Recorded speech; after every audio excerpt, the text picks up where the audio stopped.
Good afternoon, everybody. First year pathology. The topic is urine protein. Last class lo urine in sugar lo manam we are observing in sugars in urine. Then you have to take the one test tube and 5 ml of Bendix reagent and boil for a few minutes. Then afterwards added with the 8 drops of urine, then boil for 1 to 2 minutes, wait for few minutes, then cool change. You have to observe interpretation, color changes.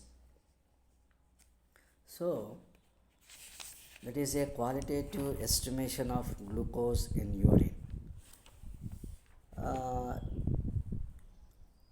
The patient absent in sugar, the color will be shows in blue color. In case of the sugar presence in trace, we have to see in bluish green color. Then in sugar presence in the 0.5%, that means color changes in a green color. Then 1% of sugar, yellow color, 1.5% of sugar, orange color, 2% of sugar, red or brick red precipitate. We have to see an observation in the last classes in urine in sugar. Then today we are discussing urine in protein. First of all, what is proteins? Proteins is a albumin, globulin, and urobilinogen. These are all are the proteins. Proteins how to estimation of protein in urine.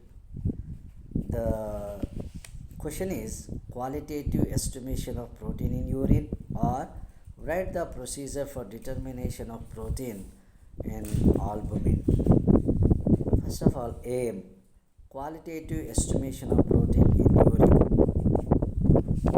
So last class lo manam diabetes mellitus, pancreas consists of 2 cells, alpha cells secretion of glucagon, beta cells secretion of insulin అని చెప్పేసుకున్నాం. అంటే ఎప్పుడై ఏ పేషెంట్కి అయితే diabetes mellitus అంటే sugar వ్యాధి వస్తుందో ఆ పేషెంట్కి మనం చేసేటటువంటి మొట్టమొదటి యూరిన్ ఎగ్జామినేషన్ వచ్చేసి మనం లాస్ట్ క్లాస్లో చదువుకున్నాం. అంటే ఒక టెస్ట్ ట్యూబ్ తీసుకోవాలి, టెస్ట్ ట్యూబ్లో 5 ml బెండిక్స్ సొల్యూషన్ తీసుకోవాలి. ఆ బెండిక్స్ సొల్యూషన్స్కి కొద్దిసేపు వెయిట్ చేసిన తర్వాత బబుల్స్ వస్తాయి. ఆ బబుల్స్ వచ్చిన తర్వాత దానికి యూరిన్ కలపాలి. 7 to 8 drops ఆఫ్ యూరిన్ కలిపిన తర్వాత మనకి కలర్ చేంజెస్ వస్తాయి. ఆ కలర్ చేంజెస్ని బట్టి మనం పేషెంట్లో యూరిన్ ఉంది లేదు, ఎంత మేరకు ఉంది, ఎంత పర్సంటేజ్లో ఉంది, మనం ఎంత ప్లస్ ఇవ్వాలి అనేది మనం చూసుకోవచ్చు. ఇక నెక్స్ట్ యూరిన్ ప్రోటీన్కి వస్తే యూరిన్ ప్రోటీన్లో వచ్చేసి qualitative estimation of urine protein అని రాసుకుంటాం. ఇక మెథడ్ వచ్చేసి boiling and acetic acid test, reagent వచ్చేసి 3% ఎస్టిక్ యాసిడ్, స్పెసిమెన్ వచ్చేసి యూరిన్. యూరిన్ ప్రోటీన్లో ఫస్ట్ మనం ఒక టెస్ట్ ట్యూబ్ తీసుకోవాలి. టెస్ట్ ట్యూబ్లో 2/3 వంతు యూరిన్ తీసుకోవాలి. యూరిన్ తీసుకున్న తర్వాత ఆ యూరిన్ పై భాగాన్ని, టెస్ట్ ట్యూబ్ యొక్క యూరిన్లో పై భాగాన్ని మనం బాయిలింగ్ చేయాలి. ఏమంటాడంటే heat the upper portion of the urine until it just starts the boiling. Upper portion of the urine, upper portion means పై భాగం, యూరిన్ టెస్ట్ ట్యూబ్లో యూరిన్ పోసిన తర్వాత యూరిన్లో పై భాగంలో ఉన్నటువంటి అప్పర్ పోర్షన్ని మనం ఏం చేయాలి, బాయిల్ చేయాలి. ఆ బాయిల్ చేసినప్పుడు మనకి ఏం జరుగుతుంది అంటే ఒక వైట్ క్లౌడ్ వచ్చేస్తుంది, తెల్లటి మడ్డీ లాంటి పదార్థం వచ్చేస్తుంది. ఆ తెల్లటి మడ్డీ లాంటి పదార్థం వచ్చినప్పుడు దానికి 2 లేదా 3 చుక్కల 3% ఎస్టిక్ యాసిడ్ కలపాలి. Added with 2 to 3 drops of 3% acetic acid and boil again.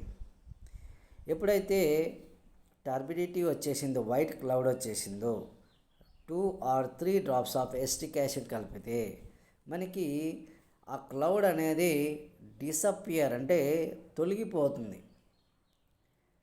తొలగిపోతే albumin లేదు, తొలగిపోకుండా అట్లాగే ఉంటే ఆల్బుమిన్ ప్రజెంట్. అంటే the urine consist of A protein. అంటే ఆ క్లౌడ్ అనేది వెళ్ళిపోవాలన్నమాట, వైట్ క్లౌడ్ అనేది తొలగిపోవాలి. మళ్ళీ ఒకసారి చెప్తాను, క్లియర్గా అర్థం చేసుకోండి. ఫస్ట్ ఒక టెస్ట్ ట్యూబ్ తీసుకోవాలి, టెస్ట్ ట్యూబ్లో యూరిన్ తీసుకోవాలి. యూరిన్ 2/3 వంతు యూరిన్ తీసుకొని ఆ యూరిన్ యొక్క పై portion, upper part of the పోర్షన్ని మనం ఏం చేయాలి అంటే బాయిల్ చేయాలి. బాయిల్ చేసినప్పుడు మీకు ఏం కనబడుతుంది, వైట్ క్లౌడ్ వచ్చేస్తుంది, తెల్లటి ఒక మడ్డీ లాంటి పదార్థం వస్తుంది. ఆ మడ్డీ లాంటి పదార్థముకి 2 to 3% ఆఫ్ ఎస్టిక్ యాసిడ్ కలపాలి. ఒకవేళ ఆ మడ్డీ లాంటి పదార్థం తొలగిపోతే ప్రోటీన్ లేనట్ల, తొలగిపోలేదు అట్లాగే ఉంది అనుకుంటే కనుక ప్రోటీన్ ఉన్నట్లుగా మనం నిర్ధారిస్తాం. This is the second examination of the protein test. So మరి మనం అప్పుడు రిజల్ట్స్ ఎట్లా ఇస్తామంటే, ఒకవేళ టర్బిడిటీ లేదనుకోండి, ద యూరిన్ ప్రోటీన్ యాబ్సెంట్ అని చెప్పేసి ఇచ్చేస్తాం. ఒకవేళ ప్రజెన్స్ ఆఫ్ టర్బిడిటీ ఉంది, మరి అప్పుడు ఎట్లాగూ అంటే ఆ మడ్డీ లాంటి పదార్థం, దట్టమైన పదార్థం యొక్క టర్బిడిటీని బట్టి మనం చేసేటటువంటి డిగ్రీ ఆఫ్ టర్బిడిటీ, అంటే according to degree of turbidity, ఎంత దట్టంగా మేర వచ్చింది అనే దాన్ని బట్టి ట్రేసా, ప్లస్సా, 1+, 2+, 3+ అనేది నిర్ణయించడానికి అవకాశం అనేది ఉంటుంది అన్నమాట. ఈ విధంగా మనం చేసేదానికి ఉంటుంది. కాబట్టి ఇక్కడ మీరు గమనించాల్సింది ఏంటంటే, మ్యాక్సిమం ఒక పేషెంట్లో డయాబెటీస్ మెల్లిటస్ అంటే షుగర్ ఉంది లేదు అనే నిర్ధారణ చేయడం జరిగింది. అట్లాగే ఇక్కడ కూడా యూరిన్ ప్రోటీన్కి సంబంధించినటువంటి, అంటే కొంతమంది యూరిన్లో పేషెంట్స్ సిమ్టమ్స్ ఏముంటాయంటే యూరిన్లో ప్రోటీన్ పోతుంది, పేషెంట్ వీక్నెస్గా అవుతాడు అన్నప్పుడు డాక్టర్ మనకి ఏదైతే రాస్తాడు అంటే యూరిన్ ప్రోటీన్ ఇన్ ఎస్టిమేషన్ అని చెప్పేసి రాస్తాడు. అప్పుడు మనం చేసేటటువంటి పరీక్ష ఏంటంటే urine protein qualitative estimation of urine protein అని మనం టెస్ట్ చేయాల్సి ఉంటుంది. చాలా జాగ్రత్తగా గుర్తుపెట్టుకోండి. Simple test and very very important examination. Simple, ఒక టెస్ట్ ట్యూబ్ తీసుకోవాలి, టెస్ట్ ట్యూబ్లో యూరిన్ పోసేయాలి. యూరిన్ని 2/3 వంతు అప్పర్ పార్ట్ పై భాగాన్ని బాగా గుర్తుంచుకోండి. యూరిన్ టెస్ట్ ట్యూబ్లో యూరిన్ యొక్క పై భాగం మాత్రమే వేడి చేయాలి. వేడి చేసినప్పుడు మీకు ఒక టర్బిడిటీ వస్తుంది. ఆ టర్బిడిటీకి 2 to 3% ఆఫ్ ఎస్టిక్ యాసిడ్ కలపాలి.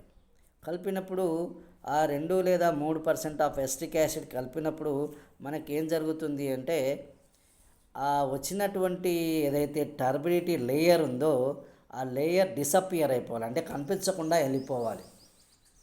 వెళ్ళిపోతే మనకి ప్రోటీన్ లేదు, అంటే యూరిన్లో ప్రోటీన్ ఏం పోవట్లేదు, నార్మల్గా ఉంది. మరి ప్రోటీన్ ఉంది, అది డిసపియర్ కావడం లేదు, పోవడం లేదు. ఆ టర్బిడిటీ అనేది పోవడం లేదు. It's not disappear in the urine turbidity. Why? Because the urine presence of protein example of albumin presence ఉన్నందుకు అది డిసపియర్ కావడం లేదు. సో దట్ మీన్స్ అప్పుడు మనకి ఏం అర్థం అవుతుందంటే క్లినికల్ సిగ్నిఫికెన్స్లో pyelonephritis. What is pyelonephritis? Pyelonephritis means inflammation of the nephrons. తెలుగులో వృక్కాలు అంటారు. ఆ వృక్కాలు లావుగా అంటే మందంగా తయారైపోయి వాటిలో ఈ ప్రోటీన్ అనేది మడ్డీలాగా చేరిపోయి యూరిన్ సరిగ్గా రాక మూత్రంలో పాటు వచ్చేస్తుంటుంది అనమాట, మడ్డి అంతా కూడా. ఇక నెక్స్ట్ ఏంటంటే రీనల్ ట్యూబులార్. ఈ ట్యూబులార్ అంటే మనకి కిడ్నీస్ ఉంటాయి, యురేటర్స్ ఉంటాయి, యురిత్రా ఉంటుంది. తర్వాత అట్లాగే ఈ యురేటర్స్లో ఎక్కడైతే ఈ ప్రోటీన్ అనేది చేరుకుంటుందో అక్కడ మనకి ఈ డిసీజెస్ రావడానికి అవకాశం ఉంటుందంటే యూరిన్లో మంట కానీ, లేదంటే యూరిన్లో ఆ ప్రోటీన్ పోవడం కానీ, లేదంటే యూరిన్లో అబ్డామినల్ పెయిన్స్ కానీ రావడానికి అవకాశం అనేది ఉంటుందన్నమాట. ఈ విధంగా మనకి యూరిన్ ప్రోటీన్ ఉండడం అనేది సహజంగా వచ్చేటటువంటి వ్యాధి. Thank you all of you.